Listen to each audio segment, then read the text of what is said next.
The presenting sponsor of Moon Tower Soccer is FVF Law. To find out what makes FVF a different kind of injury law firm, you can visit fvf.law. Hello, friends. Thanks for listening to Moon Tower Soccer. This week, we'll talk about Austin's 2-1 loss in the U.S. Open Cup final against Nashville, and we'll also talk about the 3-1 loss on the weekend against St. Louis City.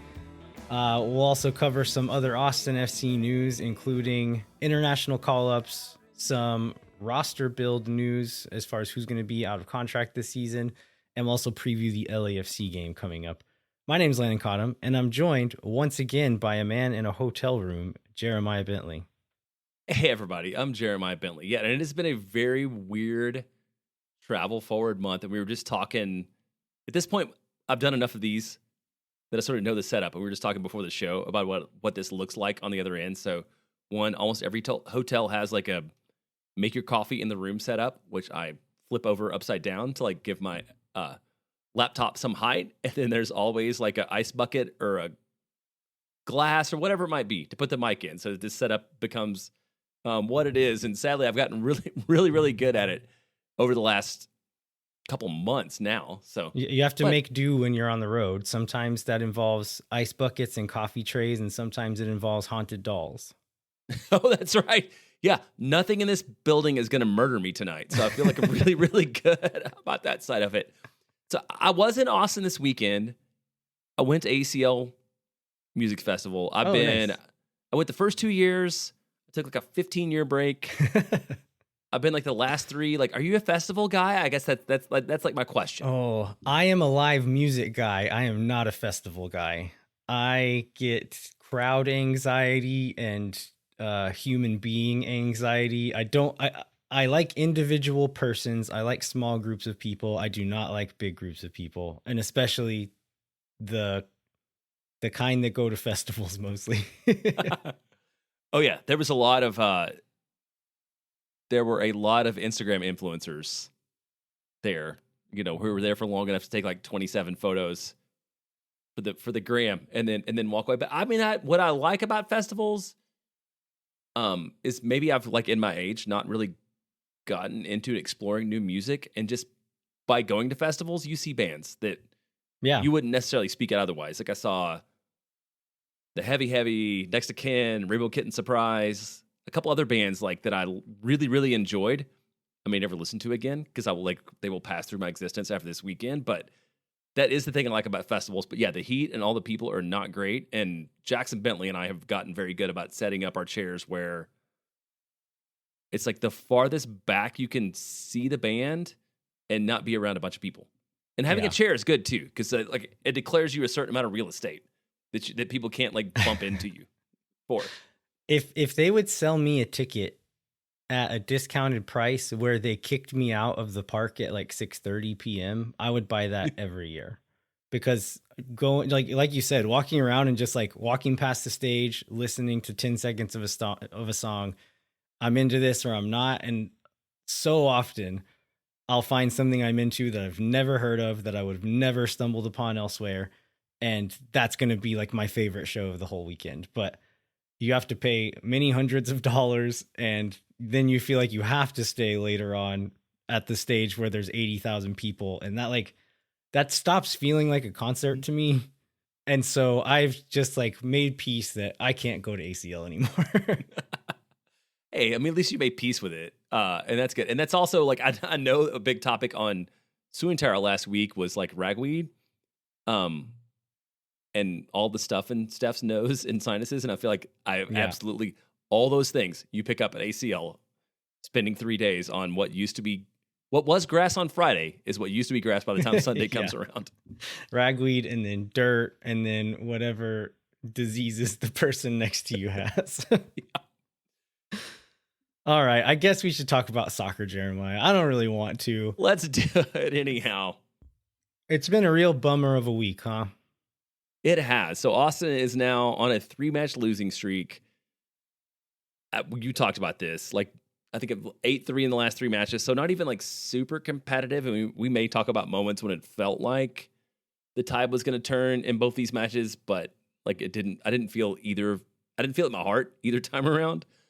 And I feel like Brad Stuver, after the St. Louis loss, really encapsulated it the best. And maybe why don't you start with kind of what you observed, like seeing him on the field that night before the game even ended, or as the game ended.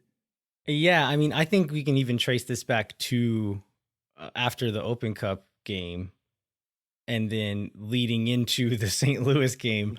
Like his comments after the Open Cup, he was not happy. And in a way that it was like not, we've seen him sad, we've seen him upset. He seemed angry. And then on the field in the St. Louis game, he seemed angry and at his own teammates at times, which is a side of him we don't see very often. And I'll say that like it's probably deserved in this case, but he had some pretty bold words in the locker room after the St. Louis game. I think this is when this one came, but he was asked about like what went wrong here, and he essentially just said, you watch the game, you can tell me what went wrong, but we lost. And what is said, like what criticisms were given between the team, that's going to stay in the locker room. But there were things like essentially hinting like there were things said in the locker room and they were strong enough that I don't feel comfortable sharing them here. Yeah, yeah, for sure. What do you say? This group is strong enough where you can say the things that are on your mind and people don't take it personally. The thing about this locker room is you have to be able to accept criticism when it's at you, and you have to be able to give criticism when it's needed in the hopes that this group becomes better. Nothing is ever personal. He seems to be spinning it that like tough words were said, but this group is tight enough, the chemistry is good enough, the camaraderie is good enough that we can do that, and that's okay. Hopefully that's true and not just spin. Hopefully he believes that and that is the case. Otherwise, games like that could like turn stuff sour pretty quickly, I think. Yeah, for sure. I was trying to, when I was stopped for a second, I was trying to think about like who would criticize Brad given everything he's done for this team over the last 5 years. When he says the thing about is you have to be able to accept criticism when it's at you, is like I will punch the man who like said something awful to Brad about his performance. So hopefully that's like a collective. Well, you have to imagine like that's part of the reason why he's so upset, right? It's like, y'all, I'm pulling my weight. Right. You do the same for me and we'll be okay. And he's been one of the only people in the existence of this club to do that regularly, if not the only person to do it regularly. Right. Yeah, that is true. And one thing that I think we talked about a little bit that is, at least at this point, different about this coach as opposed to the past. This seems like a locker room where it's not like, this is super early in Nico's tenure, so maybe this is always the case, but like I don't feel like there's like Nico's guys and not Nico's guys. They're like two factions playing off each other, where that was very much the case when Josh Wolf was the coach, which probably led to a locker room where people maybe even talked about being able to be honest with each other, but were absolutely not able to be honest with each other. Yeah. I think at the very least, like we're not in there. We always say we're not in the locker room. We don't know what goes on in there. From people who pay a lot of attention to this group from the outside, it very much seems to be in a healthier place than the 23-24 locker rooms were. But again, that's like a really low bar, I think. Yeah, true. Yeah. Okay, let's go to the positive, because I think we're going to try to be, as always, like constructive but positive, like where this club is and like the realities of this league. So despite this, Austin stays in sixth place. Thanks to Vancouver's 4-1 win over the San Jose Earthquakes on Sunday, Austin can finish no worse than ninth in the Western Conference, and we can debate whether that actually means the playoffs or not, but definitely like it gets them the opportunity for a play-in game. And the math is pretty much almost guarantees Austin's going to stay in the top 7, which means they'll avoid the play-in game, even if they lose 2 more matches. Yeah, so the this is from playoffstatus.com, who does these percentages. I think we've referenced these a few times over the last few weeks, but Austin is now at 67% to finish in 6th place, 25% in 7th place. So if we lose both of these games and then Dallas and or RSL go on a wild run they both still have 2 games left. So the Timbers only have 1 game left. RSL and Dallas still have 2 games left. And so there is still a possibility we drop all the way down to 9th place, but statistically speaking, it seems unlikely. And if we can get a point, 3 points, 2 points in these last couple of games, then there's a good chance we end up in 6th or 7th still. But that also leads you to like, I mean, who wants to? We talked when Austin was making their run later in the season than normal, but not toward the end of the season. And really, what matters is like when you get hot toward the end.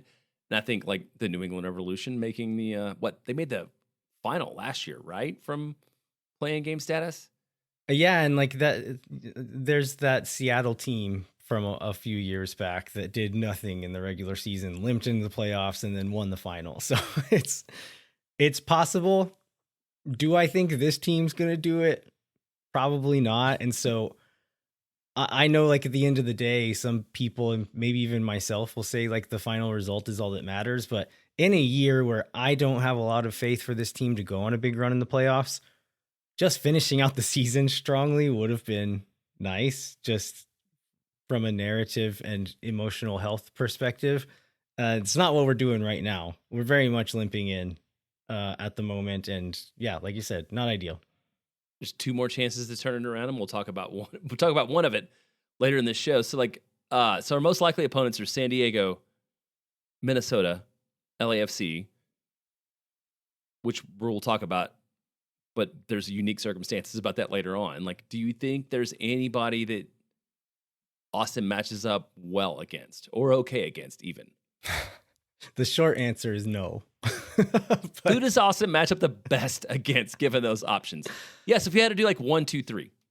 And we'll probably regret this because we're going to get like Austin will end up with a team that we think is the hardest and beat them, or also end up with a team that we think is the easiest and lose. But like if you're going to rank those 3 in terms of who you think Austin can play best against, where would you go?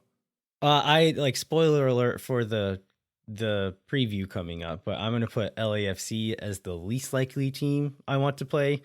Since Son has come in, him and Bouanga have just been tearing people up. And we're, another spoiler alert, we're probably not going to play against them this weekend, which is good for this weekend, but they will be there for the playoffs. And that team seems like a real problem now, especially if they can carry this momentum forward. So then that leaves you with Minnesota, San Diego. It's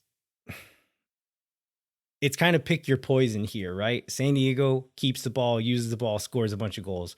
Minnesota doesn't want the ball, is going to hit you on the counter.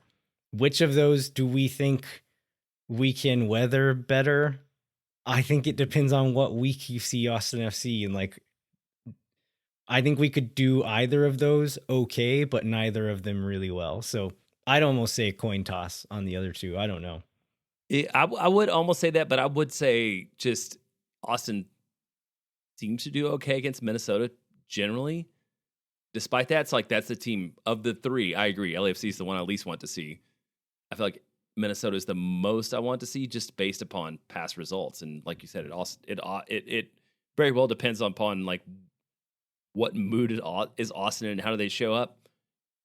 I guess regardless for the playoffs for San Diego or Minnesota, like Austin, this is true for both sides, but Austin's going to get to roll out their best 11 in the structure that's like the best for this team. Because Austin still doesn't feel deep enough to like afford any rotation. And so that makes me feel a little bit better about maybe how these games turn out. Yeah. Oh, I had this other note on here. So like the Austin makes the official like playoff announcement video today. And Adrian Healy immediately is like, maybe if that car was like on fire and in reverse on Congress Avenue with all the flashers on, this is how we should celebrate it. And I've seen that comment, and then I've also seen the other side of that. That's like, this is what Austin did over 32 games. And it shouldn't matter that Austin's backing in because Austin put themselves in a position to be able to back in. I think both of those statements are true. That it's like, we made the playoffs. Like, that's true. I feel like they have to make some kind of statement about it. It would be weird if they said nothing.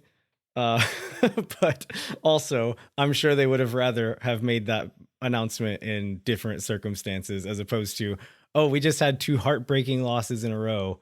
And the only reason we quote unquote clinched was because because somebody San else had a Jose bad thing lost. happen. Yeah. Yeah. And I think, given the two, I would rather you want to be hot late, which we just talked about, which is kind of where, I'm not super excited about this. I get one more thing before we go into the break.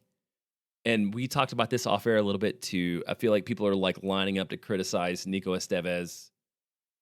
And many people were sort of looking for a reason to do that sort of from the start of the season, just given his track record and connection with U.S. soccer and things. So let's talk about straying from the back five, like in the aggregate, before we'll get into it a little bit when we talk about each match. Yeah, so first I want to ask you a question because you know me, I'm not as online as I once was. And then especially after just like the busyness of going to these games and the emotional and physical and time output of going to these games made me even less online this week. Is this a case of I'll say like people are saying, or is this a case of person is saying? Like no, I think it's people. I think people are saying, but I would say that kind of to what I already said, like people like maybe we'll talk about this. Maybe we won't have time for it, like just talking through the games. But there's still like the whole criticism about substitutions, and like this time, at least against St. Louis, like subs came in early, and I feel like over the last 10 matches, like that really hasn't been an issue. But when there's like a narrative in somebody's head around a person or a coach or whatever, people seem to lean into that. Yeah, so he did change the shape after some success in that back five, changes to a back four in the Open Cup final and in the St. Louis match, and we lose 2 games in a row. Would Austin have won in a back five against Nashville? Would it have looked better? Maybe. I don't know. But I think simply saying that the shift in shape is why we lost, or that if the criticism ends there, I think that's just a huge oversimplification. If you look back earlier in the season, Austin had a good run in June using a back four. And so by the logic we're using here, like, okay, Austin had a good run using a back four. Does that mean they should have never changed from a back four? Like, I don't know. So if you want to say, okay, Nico should have kept a back five because it would have allowed us to do X, Y, and Z against Nashville, and Nashville wanted to do X, Y, and Z against us, and that would have countered that, then sure, like let's have that conversation. But if the argument is we won a couple of times in a back five, we shouldn't change it, then I don't really buy that logic. Yeah, that I would agree. That's definitely an issue. In that way, and I feel like that's just like it. Like I said, that's like a Nico thing, but I think it's also fans their own way. People are mad and they want to be mad about something, which is totally fair. Like yeah. I'm not in a great mood about the way this team played this week, right? Where we're gonna talk about it, be as constructive as possible, but it was definitely disappointing given everything we led into. Let's take a break and then we'll talk about okay the U.S. Open Cup final and why we were excited about it and what went wrong and all the other things that happened this week. All right, hang tight. No one is around.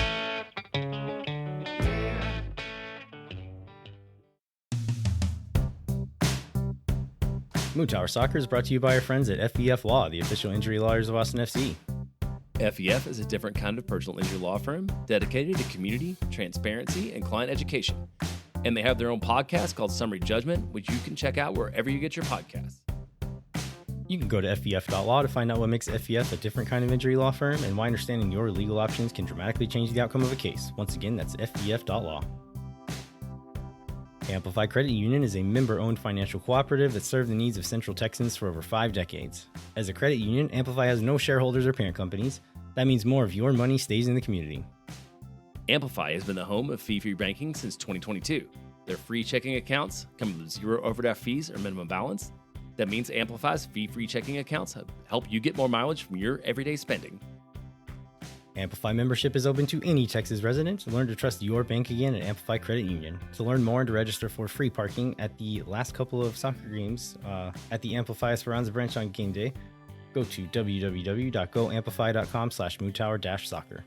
And we should say, when Austin makes the playoffs, we will clarify with Amplify to make sure and add those games to the drop-down list because we're not always good about remembering to do that. And Moon Tower is once again happy to be brought to you by Tony C's Pizza and Beer Garden, serving New York-style pizza and authentic Italian. Now open in Kyle at Kohler's Crossing, in Round Rock in front of Del Diamond, and on Anderson Lane near Shoal Creek Boulevard. Tony C's is Austin owned and operated. The Anderson Lane Beer Garden is just 2 miles from Q2 Stadium. Stop by for pizza and a pint before all this year's home games. You can always also bring the whole family for lunch or dinner and catch the game at the same time.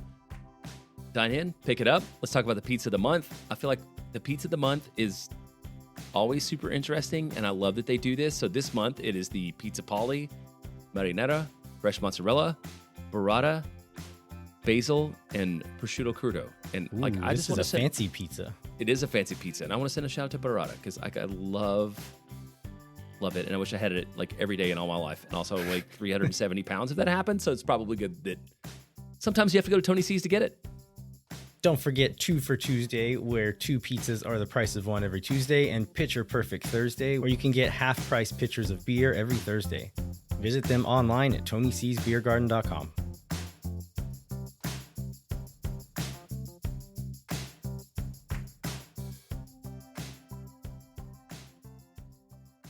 All right, we are back. We have 2 games to cover. Neither of them are going to be that fun to talk about, so we're going to try to get through quickly while still covering all the highlights and then talking about what we learned as well. Where should we start here, Jeremiah?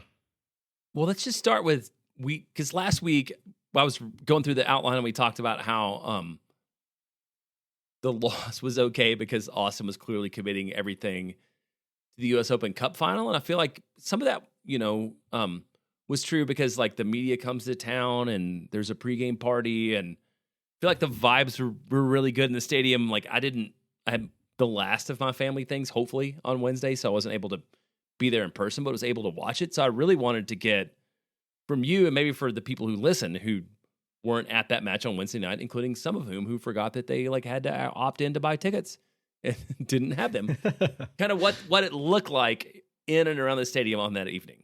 So they had the concert event out at is it called Live Oak Park, where the little amphitheater is?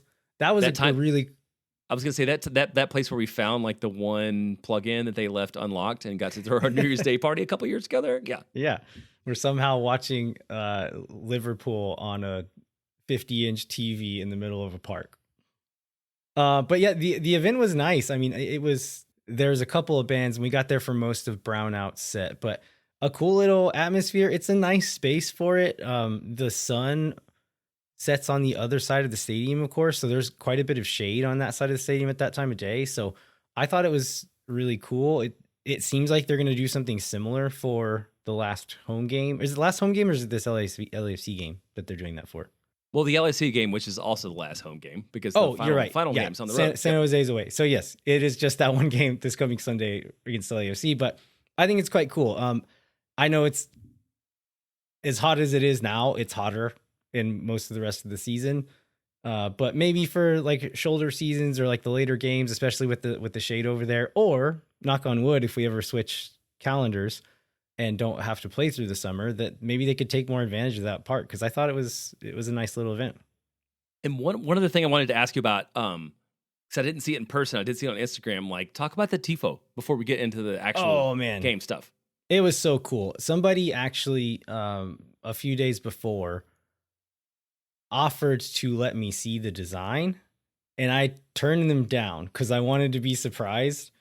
And I'm glad I did that. I was like second guessing myself, because sometimes there's like a lot to take in and you only get to see it up for a little bit, right? So I was a little bit worried that I'd made a mistake, but when it came up and got to see it in person, it was beautiful. And like the fact that they turned that around so quickly, it was something like 10 days that they finished this. And as far as just impact when it raises, this is up there with like one of the better TIFOs that we've done, I think. And not they haven't missed on any of them, but it was intricate, it was beautiful, it was clean. Like the design was great, the execution was great. I really, really like this one. And like very briefly, what was the theme of it? Uh, I think it was like the little skeleton guy that Los Verdes uses in a lot of their branding. And it said Verde listos a ganar or listos verde. I don't remember the order, but it's essentially like the lyrics in quite a few of the songs, like Verde ready, we're gonna win, essentially, and just like behind a full moon. And so, like, vaguely Halloween themed without being too Halloween themed, and also kind of sticking to the branding of the supporters group. And this was a conversation that I saw in a group chat that I'm in. Of somebody was like, "What's the deal with all the skeletons in the supporters group branding?" And Jeremiah, you were probably around for a lot more of these conversations than I was.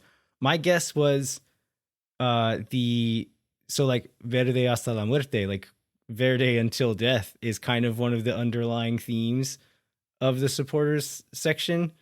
And then also just like skulls are cool. I mean, I think there's a lot of that. There's a lot of that. Even if you look at like not like Los Verdes stuff, like the skulls come up a lot, and the also like a lot, like very influenced by Mexican supporter culture as well, where skulls are used differently in the Mexican culture than they are in like white American culture, right? And so it's like it's not necessarily always like an intimidating or scary thing. Yeah, I was just gonna say, like, we should caveat this talking as two white guys on a podcast, but it feels like just the skeleton, like you Dia de los Muertos and everything, like just the honor of like generational activity. And when we talk about this team, you've talked about this a lot about like, hopefully this club is like a thing that you take on from like yourself to your kids, to your kids, your whatever, like that sort of through line of like generational connection seems very common in Mexican culture. And so it makes sense for the skeleton to be treated that way, like in Tifo and merch and all those other things. Yeah. But anyway, I thought it was great. How much did they show it on TV? I don't think I got to see that part of the broadcast. Just like with anything on TV, you only see it for a few seconds. The better views I got were like on the supporters group's Instagram accounts, on the I posted a video club to account our Instagram as well. Yes, the one from ours. Yeah. But it was great. One complaint I will have about atmosphere is that these games, when it's not an MLS game, Austin FC ends up not running a lot of the run of show before the game, meaning that some of the game day stuff was being run by US Soccer or whoever else was in charge of that, which that was a little bit annoying to me. Like, if we're at home, let us treat it like a home game. I know we didn't like earn it. It was a blind draw why we got it, but still, like you drew it for a reason. So let us treat it like a home game. Did you see a pile of US versus Ecuador ads during that? Is that what you're talking about, or was it something else? It was that, but then also just like all the branding was red and blue, like all the ad boards and everything were red and blue. I didn't even notice this, but Mike and Steph talked about this on Swinch Hour. When Nashville scored, Jeremiah Lavos, who does the in-game comment, like the in-stadium commentary, it sounded like he was told to like call it like a neutral. Oh, and so he like celebrated the Nashville goal. I didn't notice that, but that's what Mike and Steph were saying. But like stuff like that, and you've been to like a US game at Q2, like you can tell like the vibe is just way different from if Austin FC is running it. It wasn't all the way to like US soccer territory, like USA territory, but it was a few steps in that direction to the point where it didn't feel entirely like an Austin FC game. Well, being said, the atmosphere, like attendance, it wasn't a 100% full sellout. I'm guessing a lot of that chalks up to being. It was a full sellout. Were the seats full? maybe not. There were empty seats in the house, but fewer empty seats than maybe we've seen in all but a handful of games the last couple of years, which was good to see. The atmosphere was absolutely rocking, for better and for worse. When it was cheers or boos, it was loud in there. And I think I said this last week, but it's good to see that Austin will show up when this team is doing something that matters. And they did. They showed up. Okay, now we got to talk about the actual game for a little bit. Like, I feel like the vibes and the environment are the thing we want to talk about. So, look, lineup wise, we get Austin's best available 11. So it's Stuver, Dessler, Cascante. I guess we can argue center backs, but Dessler, Cascante, Hindsight, Yeah. Bieru, Sanchez, Pereira, and Wolf in the midfield. Bukhari, Rubio, and Uzuni up top, which is what we have. But also, I feel like Nashville looked good from the start too. Yeah, and like talking about the lineup, I know I just said why I think we should play a back five is a dumb argument. I'm not even necessarily arguing for the back four. I just think there's like reasons to do one or the other, and that Nico didn't do it on a whim because he had a dream that night or something, or flipped a coin. Like, he had reasons to do it. He didn't quite say what they were, but reading between the lines, my guess is, like we talked about playing against Minnesota. That's a team who doesn't really want the ball. And so when you play a team who doesn't want the ball, a common strategy is to give them the ball and make them play the way they don't want to. Nashville's a team who does want the ball. And so I view this as Nico saying, okay, they want the ball. We could sit back and try to weather the storm, or we could try to keep the ball a little bit and try to play on the front foot, go score early, and then we can tweak and adjust as we need to there. But let's go punch them in the mouth. Let's go after them and see if we can take advantage of the home field advantage here. I think Julio Cascante playing lends itself to that theory of like, okay, who's our best playing center back, best ball playing center back? Let's put him in. Playing the four at the back. And then also the first play of the game, Austin FC had the kickoff. They boot the ball straight out of bounds intentionally. And that's been kind of a strategy that teams are implementing lately, right? I think someone did it to us a couple weeks. Maybe Minnesota did it to us or something. I don't remember. Somebody did it to us, but that's the strategy to that is we're going to come press you. And so we're going to try to put you in a position that you don't want to be in by having a throw in deep in your own half, and we're going to come after you. I think that's a statement of intent from Austin to say, we're not going to sit back. We're not going to let you just have the ball. We're going to come at you. And I think all of these things were signs pointing in that direction. That was kind of the goal. And I think it worked for a little bit. I don't think it worked for all that long, but Austin came out energized. Like, that was one of the big questions, right? Could the players be up for it? Could they come with the energy? I think they did that part. We'll talk about execution and stuff later, but I think they did bring the energy at the very least.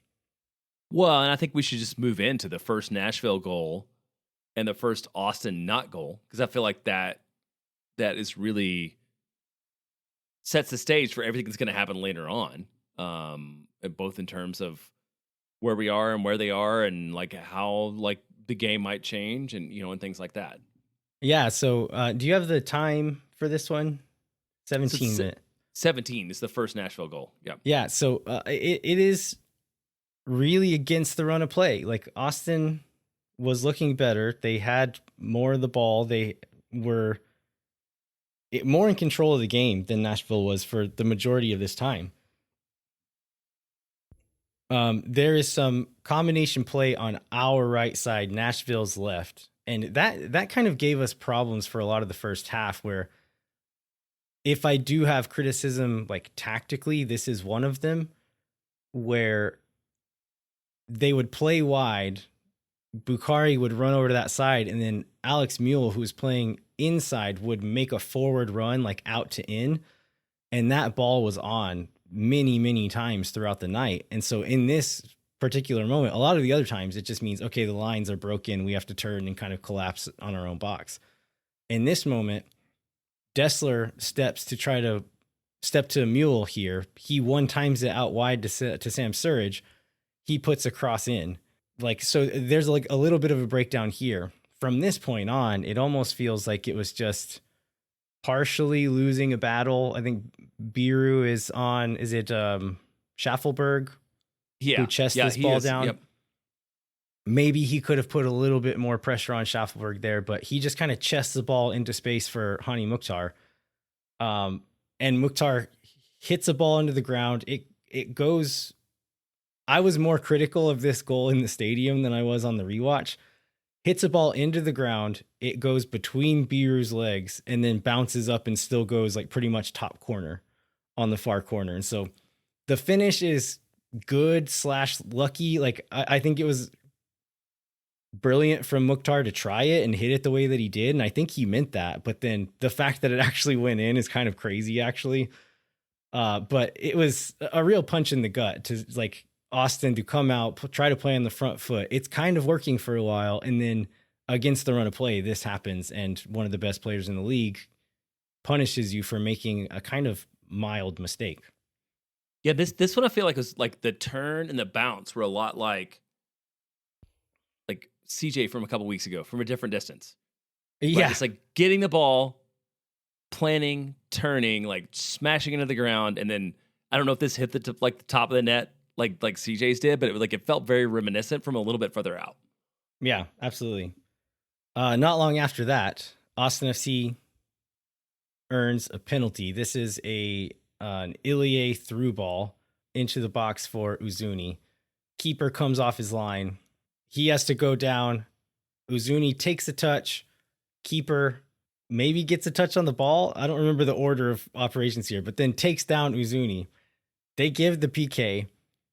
I don't think they didn't send Tori Penso to VAR here, right? Like they say check complete and they just give it. Like what's your take on this one? I think this one is a little bit fortunate. Well, I want to complain about Tori Penso later, so maybe I'll just like, in the interest of being a hypocrite, and say this is like totally on. But Tony Miola, who like for the perspective that everybody should have, like is a keeper, isn't always going to the keeper never did anything wrong. Is like, nah, it's fine. He was totally did what he needed to do. But Uzuni, one, he makes the most of this, right? Like he has a giant, dramatic, like leaping flop, which makes it look maybe worse than it was. I think also there's some like nuance here where I'm gonna have a lot of complaints about the state of refereeing in general, and like some at specific referees and some just like at rules and like the norms within the game. This is one where like, okay, it's commonly accepted, like, okay, if the defender touches the ball, then it can't be a foul. That is not what the rules say. That is not how I think it should be interpreted here. And so I think it was who is the rules expert that they have on the game sometimes. She used to be a ref. The better not bald guy. Yeah. Married to the bald guy, right? Yes, that one. I can't remember her name. But anyway, she was talking about like the Ted Uncle. Christina Uncle. Yeah, Christina Uncle. There you go. Yeah. I think this is kind of what she was getting at, but like, okay, Uzuni touches the ball first, and then the keeper gets a touch of the ball and then takes out Uzuni. My read is like, okay, he gets a touch of the ball, but the ball is going to stay in play. Uzuni has a chance to still make a play on the ball after that, and he gets taken out in that instant. To me, I think that's still a fair foul call. I know that's not how it often gets called, and that's why I'm saying we're fortunate, but of the spirit of the rule, I'm fine with this one. I know that's going to sound like being Austin Homer, but hopefully my reputation will prevent that. But then the PK comes. Yeah. And this is not the greatest attempt, or Uzuni was very easy to read. And I think both of those things may be true. Yeah, it was not a good take. I mean, he tries to do the thing where you slow play it a little bit, you read the keeper, you place it. He did not place it well enough to get around the keeper because the keeper did guess the right way, and he did not hit it hard enough to beat the keeper who guessed the right way. Like you need to do one of two of those things, right? And he didn't do either of them. And so a poor take from Uzuni here. So let's give him some credit though. So because right before the end of the first half, this is something I put in things I like, and I'll just go ahead and take about it. I'll take it now. It's like he did not get in his head about that in a way that he seems very open to doing sometimes. So when he has another opportunity, he actually converts this one. Yeah, a really nice finish from Uzuni here. Austin is working the ball around. Dessler and Bukhari and Rubio are working that wide combination. Bukhari cleverly plays a ball inside to Ilie, who's not really part of that triangle, and Nashville's pressing up high, so he sees that opening there, plays it inside. Ilie like gets a little bit lucky here because he's like receiving on the turn, takes a heavy touch, and the ball goes way out in front of him. A defender slides in, Ilie steps in time to kind of just like one of those times where you both get there at the same time and the ball is going to go one way or the other. And it pops out right in front of Ilie with the defender behind him. So he gets a little bit lucky there. To his credit, though, he gets his head up, picks out Uzuni making a run off the back shoulder of one of the center backs, plays a ball in. Uzuni controls, like, I think on first glance, it looks like Uzuni takes a poor touch in the box, but the ball bounces really awkwardly for him, and he like knocks it down just well enough with his thigh. Didn't even get his foot on it. The keeper comes off his line. Uzuni holds his space, stays calm, puts a shot between the keeper's legs, and finishes for the goal. So a little bit fortunate on the first bit, but the pass was really good. The control was good enough, and the finish was really nice. Yeah, and I think we keep seeing enough from him that I know people were, and maybe we even talked about this, like, oh, well, he had one goal in his first 18 matches in Spain, but clearly he's going to unlock, like, I mean, he's a game-changing player, and it still feels like he's not as good as he could be in this league as much as he might be next year. Yeah, it goes back to the conversation we had last week, right? Where it's like, I am not in doubt of if Uzuni is talented, if he's a good soccer player. I believe that 100% to be true. We need to make sure his head is in the right space with whatever it is. Like, I know his family was overseas for a long time. It seems like they're mostly here now. Hopefully that helps. Whatever else it is, like, there's external factors being within the team, the pieces around him, the skill sets around him, his mentality. We need to get those right because the player is good. I'm not worried about that part. The player is good. We need to get everything else right. And we see it in moments. So I don't know. Let's see. Well, the one other thing I wanted to get into in the first half is this is a situation right at the end of the first half where like Nashville turns the ball over. I think it ends up on Dani's foot. They call it for the half. Like time-wise is definitely the half, but I feel like normally games don't get stopped when there's like potential offensive action happening. So I just made an argument for breaking norms in soccer. I will take Tori Penso's side here. Okay. We were almost a minute past the additional time. There was a ball played in the box or a shot or something. It hits a Nashville player's foot. They try to clear it out, and she goes for the whistle. Then she's like, play over. Dani cuts that out and blocks the ball, and it looks like we're going to go again. But I think she had said, okay, we're already a minute past. They get one chance. That was your chance. We're done. I'm fine with that. Okay. Well, I'm not going to argue that. So let's just go to the second half then.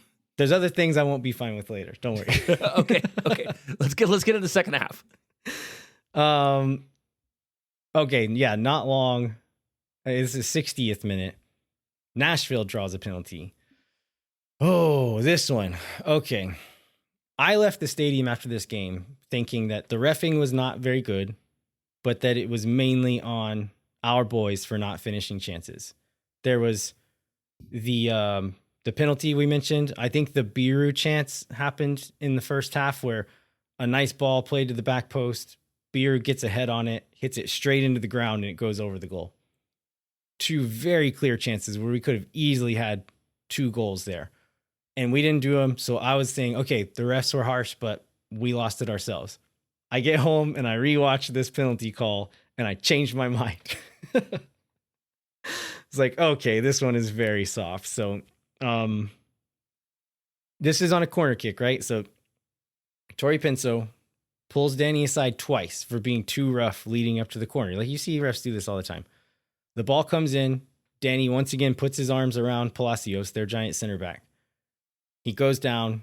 Tori Penso gives the pin. I have complicated feelings about this.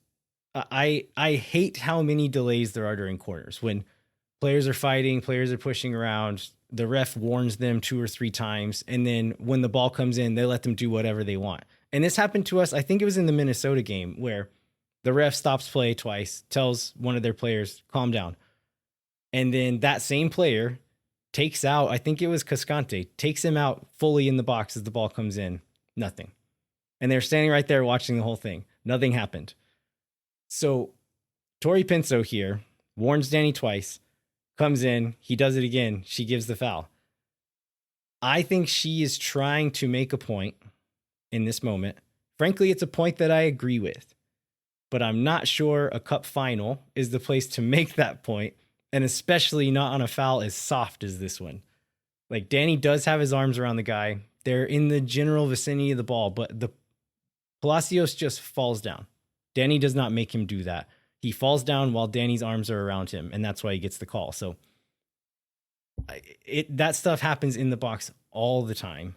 And I think it's one of these like gray areas of the game, period, that where it's hard on refs. Like, what do? If you call it, then people are angry at you. If you don't call it, people are angry at you. So it's a hard job, but like, I don't know if this is the time to try to shift the culture here.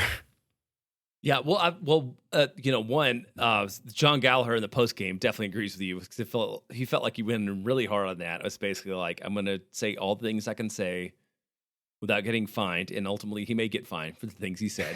Like, I felt really hard on that. And then, what I couldn't see on TV, which would be interesting, is like, and I imagine this to be true, is probably Palacios also sees that and knows. Absolutely. Like, if Dani's gonna like do anything, if Dani's gonna bump him, like hit the ground, and there's no downside to that. Like, the upside is that this pen comes, and the downside is like nothing. You probably didn't make a difference in the play anyhow.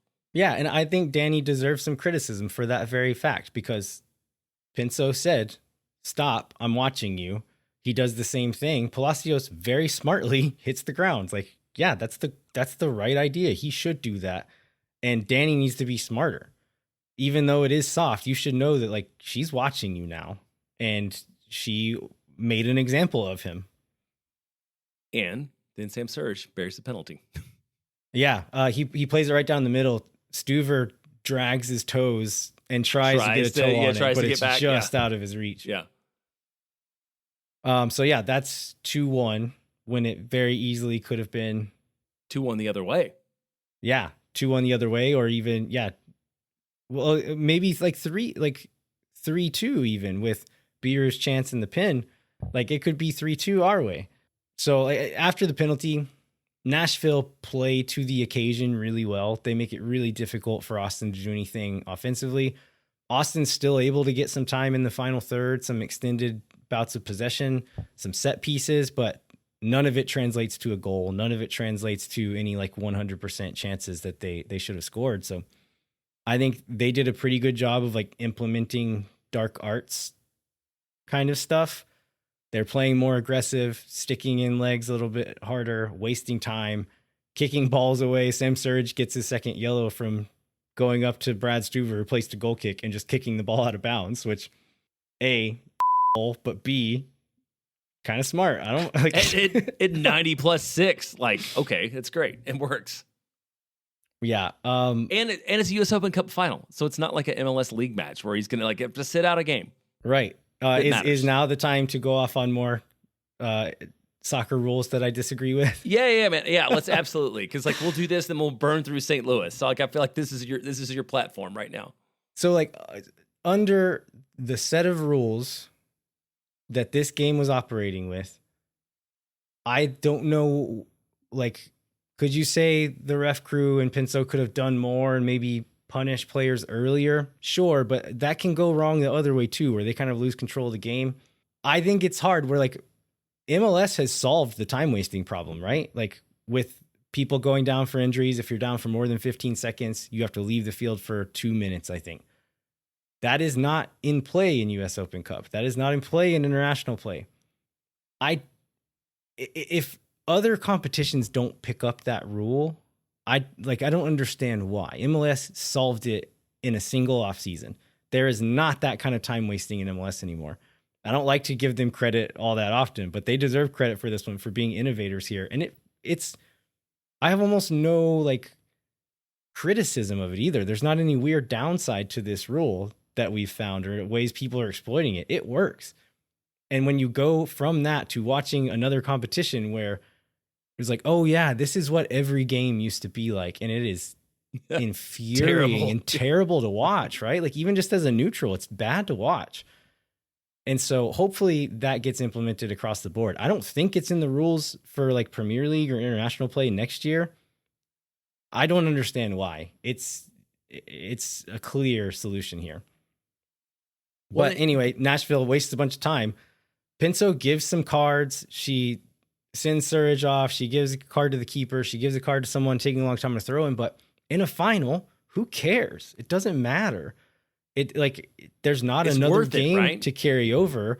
And they got, like you said, they got the one red card in added time, like in the final minute of added time. It doesn't matter. So there's no penalty for it.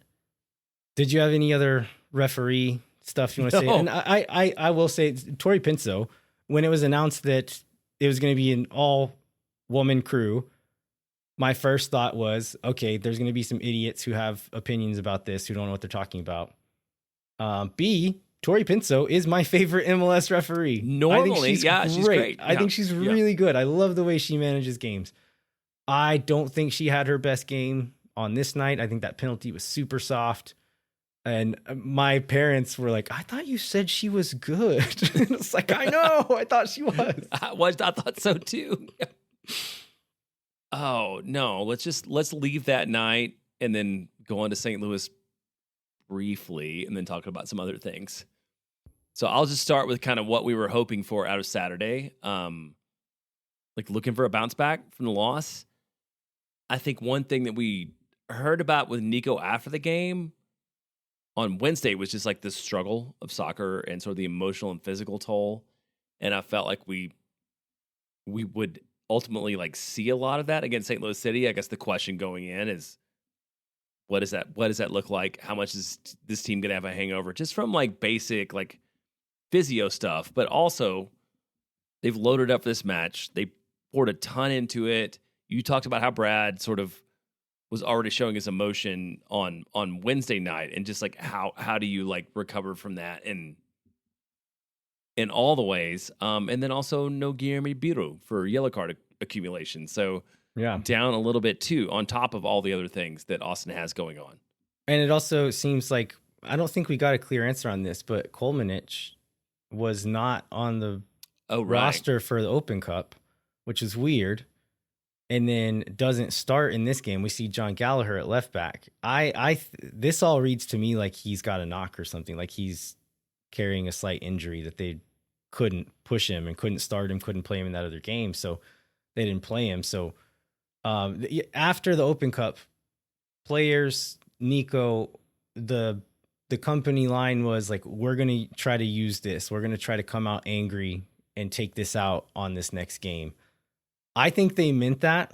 I think you can mean that going into a game, but the body keeps the score, right? Like, yeah, they came out, they started playing fairly well, moving the ball. They were going to try to play with the ball, like none of it getting to the final third really, but playing through a press, playing through the midfield, combining, doing stuff like that. I was like, oh, they're playing soccer tonight. Like maybe we're going to see a good game. Maybe they can do this. Didn't last very long. And like, once they got tired, it seemed like everything went, and it wasn't for them not caring or not wanting to. It just seems like at times, like they just couldn't, they were incapable of it anymore.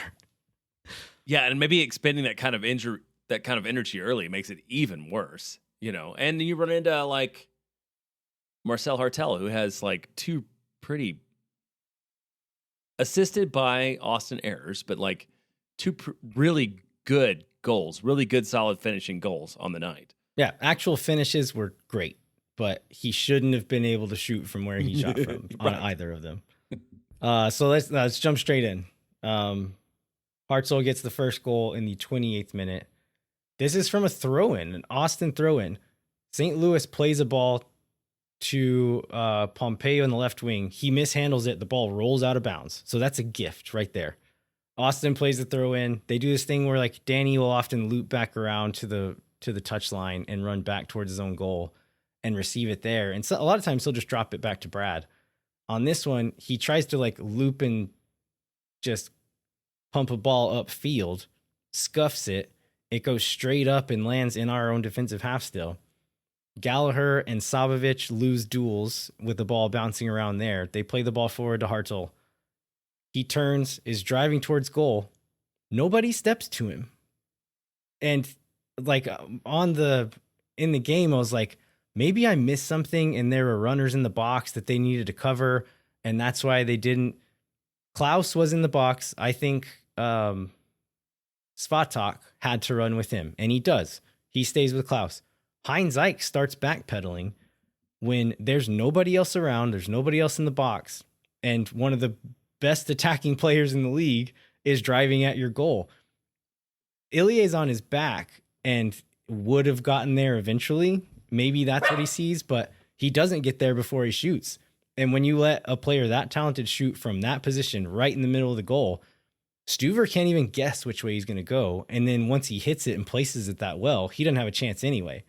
So they left him out to dry. And like Heinz Eich should have stepped here. I'm going to criticize him on the second goal too.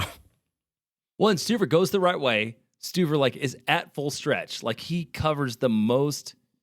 I mean, he goes the right way after the ball is like loses. It's right? never going to matter on this shot though. Yeah, no keeper in any position is going to save this shot. It's too good. Yeah, it's too good, and it even curls into the corner on that. But yeah, I forgot this is the one where Hartzell has like the lob ball out of nowhere. Couldn't remember which one of these goals was that like. So like Austin has the lob ball out of nowhere that leads to like St. Louis getting the ball. That's this one. Yeah, I don't know why Dani did that really. Austin gets one back not long after that. This is a Svatak scoring from a header. Owen puts a ball into the back post. Svatak has a smaller player up against him and just overpowers him, goes straight up, smashes into the back of the net. One of the few highlights of the game. And like Svatak's celebration was nice. I don't know if they caught this on the camera or not, but he just like, he was kind of stoic, like very Svatak-y up to a point, and then he just lets out like kind of a roar and like let a little bit of emotion show, which is always nice from a guy like that. But good to see him get his first goal. Yeah, I was gonna say this is his first goal. Owen puts in a good ball there. This is something else I wrote in later too, but I feel like on a week we lose 2 matches, like Owen continues to be dangerous, like continues to put in good set pieces, leads to some chances. Maybe they don't get converted, but he had a pretty good week relative to everybody else. Yeah. Uzuni almost scores on a set play from a corner where they just like lob a ball to the top of the box and he hits it out of the air and it goes just wide, but really good contact from him there. And then just before halftime, St. Louis gets another one in. This is Hartzell again. We lose the ball on a goal kick, I think it was. We don't win the duels there. St. Louis is off the other direction. There's several moments where if you just go in a little bit harder, if a player carries a sprint a little bit longer, if Heinz Eich reacts to this ball into the box a little bit quicker, this doesn't happen. But none of those things happen. The players are all dead. I think Ilie and Sabovic are both just like jogging into the box by the end of it. All the players who were out of the screen at the beginning of the play continued to be out of the screen at the end of the play. And Hartzell ends up with the ball in the box. The way he hits this ball is insane.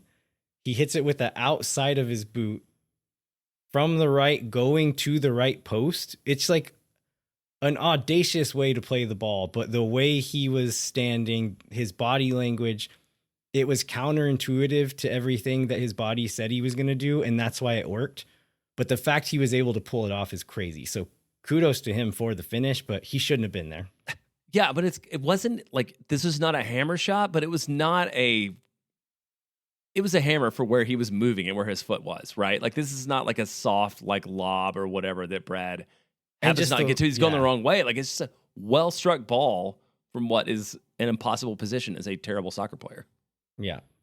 Yeah, I mean, again, after this, there's not like you said, you never believed they were going to come back. You maybe hoped they would. CJ comes on. Maybe we're going to see it then. He can't work his magic like he did in other games. So, and then they get their third in added time. This one's poor too, but whenever you're throwing yourself at a game, you get caught in transition like this. So fewer big obvious mistakes here, but still not very good defending. I never saw a clip of like if this was offside or not. It looked like maybe there was a shout for it, but I never saw a good angle of it.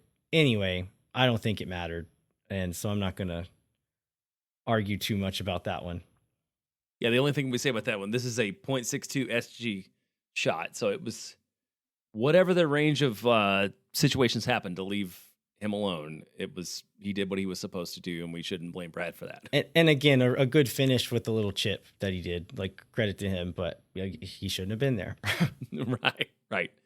What do you want to talk about player-wise that we didn't talk about? I guess one thing is this leads into the comments that you talked about with Brad after the game. He breaks Tony Meola's record for the most number of saves in 5 seasons, and like he doesn't seem excited about it, which he probably shouldn't be, and particularly not on that night. I don't think they made an announcement in the stadium either. I'm curious if maybe there was an agreement of like if we're losing or if we Don't win, celebrate we'll say this. something about it. But if Yeah. we're losing or we lose, then don't make a big deal about it. So don't be the NFL receiver who like signals first down when you're behind by 4 touchdowns. Like that's which happens all the time. Don't do that. And I guess the one thing I want to talk about is like Simon Betcher did the go to sleep signal, and I again, did. like, Do bro, remember you've that, already yeah. been eliminated from the playoffs. Maybe pump yeah. the brakes a little bit here. Yeah. One note I wrote, this is true on the week, like Osman Bakari either needs to take more shots or different shots. Like sometimes I'm like, man, why are you taking this impossibly hard shot? And then sometimes I'm like, why are you passing the ball when the best option for the club is for you to shoot the ball? And I feel like it was super annoying this week just because of the limited number of shots on goal and opportunities that Austin had. Yeah, it seemed, I think we talked about just before Brandon Vasquez got injured, that it seemed like those two were finding some chemistry.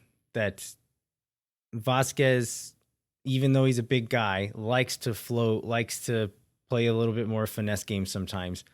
And it seemed like he had realized, like, Buka's going to play aggressive. He's going to play to the near post. I need to be there every time. And so it almost feels like, I think some of it is on decision-making on his part, but also we need players to read those tendencies. If he's going to be our most dangerous chance creator, which most of the time he is, just skinning people and getting to that inline, we have to figure out some patterns of play in those moments to play to those tendencies. And yeah, he just wants to rock it at the near post, either as a pass or a shot.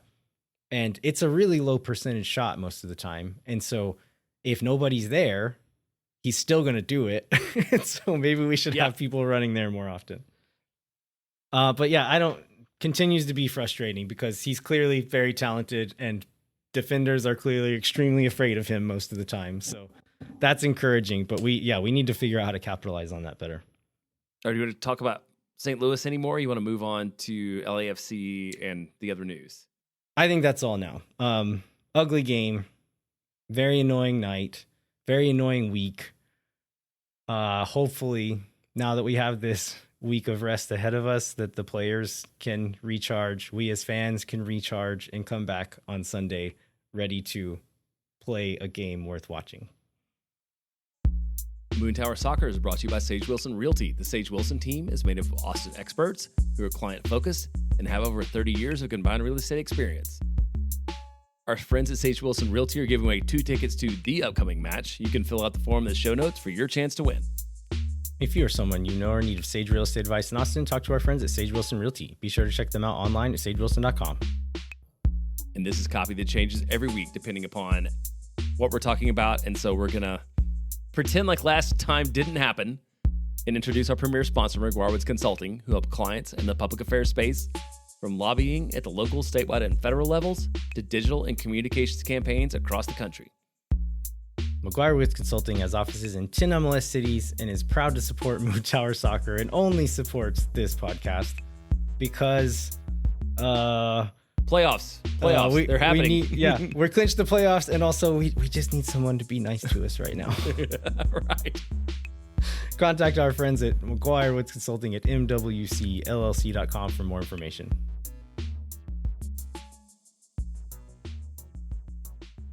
All right, we are back, Jeremiah. We have a few pieces of Austin FC news. Some of these play into the LAFC preview. So let's maybe start with the bit of news that doesn't play into the LAFC preview, which is MLS Players Association released the list of free agents and players on option years. I don't think there's any surprises here for Austin. And also, there's going to be a lot of time to talk about this stuff in November. But I did want to mention it briefly since we're here. So the players, and Austin doesn't have anybody who's straight up out of contract, right? It's all players who have option years. And the list is Brendan Heinzike, Danny Pereira, Diego Rubio, Ilie Sanchez, Julio Cascante, Steph Cleveland. It looks like they've updated this. The initial list also has Jean Kolmanich on there, which was a mistake because if you remember, Kolmanich has extended his contract twice in the last 2 years, and the most recent extension pushed him to guaranteed through 26 with an option in 27. So he's not actually on this list, and it looks like they have removed him now. On this list, though, like Danny is the clear. You pick that option up, maybe even extend it pretty soon. Heinzike is another one that I'm not sure what the number looks like, that probably see them pick that option up. The rest of them, I don't know, man.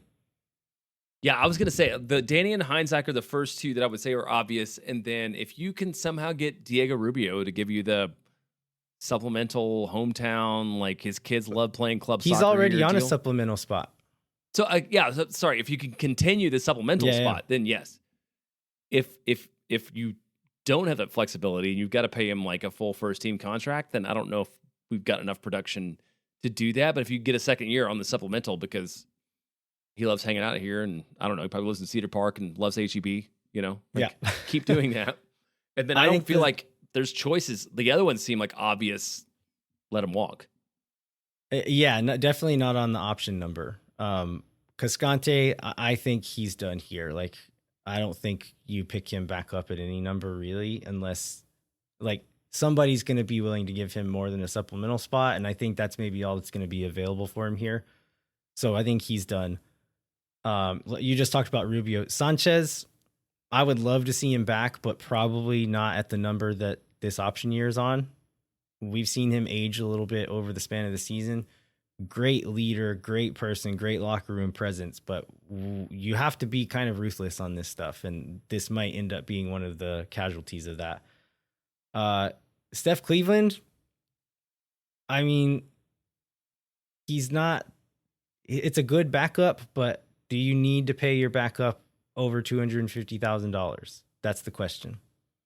And then does he want to go somewhere where he might at this point still be a starter? Maybe. I feel like if that were the case, I feel like if that were the case, he wouldn't have come here to begin with, maybe. But maybe, I don't know. Who knows? Maybe he's on the Matt Bersano path to becoming a realtor, house flipper kind of thing. And it's cool just being a backup so he can do other stuff in his free time. But anyway, we'll have lots of time to talk about this in a month or two when the season's over, and that's kind of all we talk about in those times. But I guess we can move on to the LAFC preview. We also have international duty call-ups, but this plays into this game, right? We can kind of tie this together here. Yeah, let's keep talking about things backwards. Like I started with who Austin will be missing. It was Uzuni, Cascante, Svatak, Pereira, and Micah and Irvin. But then there's this quote from Nico this week that maybe leads one to believe that it's not all those guys. Yeah, so I think this was post-game after St. Louis. Phil or someone asked about the upcoming game with the guys missing, and Nico said, some of these players are still TBD. And then he clarified, like, even the guys who have been called up already, like it's already been announced, some of them are TBD. So we already saw pictures of Svatak arriving to training with Ukraine. So I don't think he's TBD. Uzuni, I believe, was already seen on social media traveling, or maybe with Albania's social media traveling. I'm not sure about Cascante, but Danny Pereira, the other three, Uzuni, Cascante, Svatak, these are all World Cup qualifiers. And so these games have stakes. Venezuela's game is a friendly, and there's only one of them. Reading between the lines, I'm guessing he's talking about Pereira, if not Pereira and Cascante. Maybe they talk Costa Rica into letting him stay as well. But my guess is that's who he's talking about. Do you think that makes sense? That makes sense, and that'll affect like who Austin might see, because it's a pretty thin. It's an okay 11. It's a very thin roster with all those guys being gone. So it would be good to see in a match that ultimately like may or may not matter, because like we talked about the playoff scenarios, but it would be good for Austin to be able to pick up some kind of points. So let's just go to the details of this now. So this is LAFC. It's a final home match. It's on Sunday, October 12th, 6 o'clock. This is a reschedule. The original match that was on July 3rd. Again, we mentioned this. There's another fan appreciation event at Live Oak Park before music, $4 beers. There's like a pre party at Hop Squad in case you just like want to make a whole day out of it. On Sunday, LAFC's fourth in the West. LAFC's winners of 5 straights. The biggest thing they've added is like Song from Tottenham, who has 8 goals in 9 matches. But let's get back to the international side of this. Yeah, Bouanga, who has also been on fire since Son joined, and Son are going to be away on international duty. So we don't have to worry about those two, which is good. LAFC is still a good team without those players, but it heavily diminishes their front line. I think just guessing, the main striker, so Nathan Ordaz, who has played striker for them some, I think he's also away on international duty.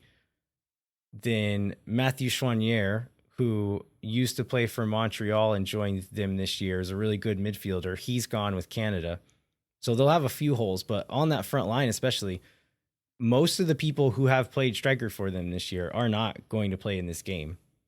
And so Jeremy Abobasi has not played that much for them this year. He only has 3 goals on this season, not his best season by far. So I think in a lot of circumstances, you would say, oh yeah, that's good for Austin. But Jeremy Abobasi has a tendency of dunking on Austin whenever he plays against them. So I don't know if it's necessarily good, but on paper, it's good. Yeah, that's a guy that has a history of Austin FC nemesis from multiple clubs at this point in time. So I had originally written like, how does Austin stop the LAFC attack? It feels like Austin plays its game when the guys available, but like, what do you see as the path to victory? And like, do you think we see more 4 at the back given the way LFC likes to play? Like, or do we? I mean, I do feel like LAFC is a little bit of kind of response to the situation in the way they play too. Is maybe willing to counterplay Austin. So do you see 2 clubs that don't really want to have the ball and both want to counter? And then what do you do about that? Yeah, I don't know. I don't know the answer. I think you could play it a few ways. LAFC is going to be coming for this game. So you said that they're in 4th place right now, but they have only played 31 games. And so they have 3 games remaining. They'll be playing this Wednesday against us and then on decision day. So this game matters to them. They have a chance to get into first place. And if they keep their momentum, it's almost like a likelihood that they'll get into first place. Hopefully we can stop that. Hopefully the international break keeps them from doing it. But as far as how we'll play, you can say you're going to play one way, but then factor in who's missing. Who do you play at striker here? Who would you play? Would you just put Rubio there, or would you try to do something clever like when we played Obrion there? Or maybe you run CJ out, even though I don't think he looked like much of a solution against St. Louis, but context I feel like there. CJ's best position to me is still like 10, 15 minutes at the end of the match, chasing a win or chasing a result. So like for me, I'm lining up with I think Owen, Rubio, Bukhari across the top. I just don't know how there's a better 11 that Austin could, better like formation that Austin could put on the field, given what they do and given like the flexibility, at least between Owen and Rubio. to like kind of like go forward and drop back and kind of understand the way each other play in a way that's more threatening than other rotations. Because Obrian does not seem to have really found a way to play with anybody this year, and part of it's like minutes and part of it's other stuff or whatever. But I don't want to run him out in a game that matters at all. Yeah, if Dani is here, I think I might be on board with that lineup. If he's not, I could see pushing Owen as one of those 3 central midfielders and then playing Gallagher or Obrian or Taylor or someone on the left wing so that you can have someone who's a ball threat in the midfield. Because with Dani gone, that leaves you with Duber and Ilie and Savovic. Savovic is capable of more offensive play, but we haven't seen it really. So he hasn't done it at all. Yeah, we didn't talk about him this week, but I think I've continued to be disappointed in what we're getting from him, and hopefully he figures it out during the offseason going into next year. Yeah, so if Dani isn't there, I might say put Owen in one of those midfield 3 and play someone else wide, and that gives you some sort of offensive threat in the midfield. It's going to be a tough game. Austin, like we said earlier, Austin may not even need to get a result, but it would be really nice if they could. It would be good for the vibes and everybody's feelings. And, you don't want to go into the playoffs just on like such a negative run of form. So in one of these 2 next matches, it would be great for Austin to get some kind of result. You also don't want to leave the results up to somebody else, right? Like, it is possible for some teams to pass us. We don't want them to do that. They might not do it anyway, but take it into your own hands. Like, make your own decision there. Right. Anything else about LAFC? I had one other note I wanted to talk about. Let's get into that. Okay, we're talking about international call-ups. The U20 World Cup is going on right now. We don't have any players on this team, but that is because Owen Wolff is 2 days too old to be on this team. I watched them beat France 3-0 the other day. Well, a lot of the goals were all quite late, but the USA bossed that game against France, including Zinedine Zidane's youngest son was the center back on this team, and the USA just worked them. There's some really good young players, including like names that we play against in MLS pretty regularly.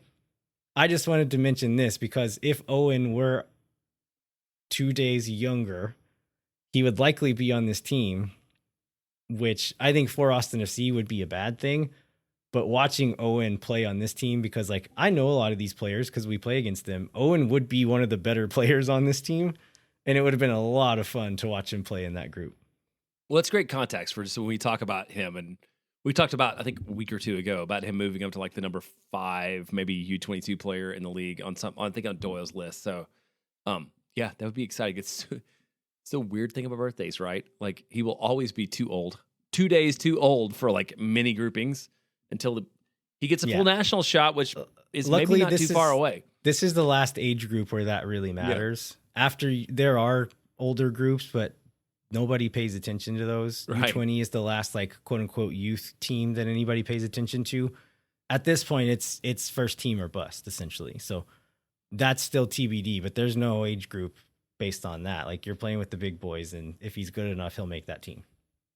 All right, I think that's all I have, Jeremiah. Anything else from you? No, let's go ahead and wrap it up. All right, we'd like to remind you to rate, review, and subscribe wherever you get your podcasts. Come find us on the internet, wherever you are on the internet. Thanks so much for listening.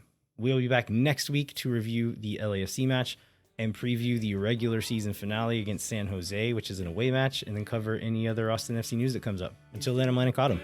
I'm Jeremiah Bentley. We'll catch you next time. When no one is around.